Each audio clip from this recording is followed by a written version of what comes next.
এলাকা রয়েছে সেখানে কিন্তু তিনি এসেছেন। সুকান্ত মজুমদার কেন্দ্রীয় প্রতিমন্ত্রী, প্রধানমন্ত্রী নরেন্দ্র মোদীর বঙ্গ সফরের আগে সাধারণ মানুষের কাছে তিনি পৌঁছচ্ছেন এবং সাধারণ মানুষের কাছে তিনি কিন্তু আমন্ত্রণ পত্র পৌঁছে দিচ্ছেন।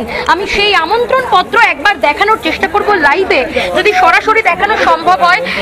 সুকান্ত মজুমদারের হাতে আমন্ত্রণ পত্র রয়েছে এবং সেই আমন্ত্রণ পত্র প্রধানমন্ত্রী নরেন্দ্র মোদীর বঙ্গ সফর এবং সেই সঙ্গে সঙ্গে তার যে সভা রয়েছে, জনসভা রয়েছে, সেই জনসভা উপলক্ষে প্রত্যেকের কাছে এই আমন্ত্রণ পত্র কিন্তু পৌঁছে দিচ্ছেন কেন্দ্রীয় প্রতিমন্ত্রী সুকান্ত মজুমদার।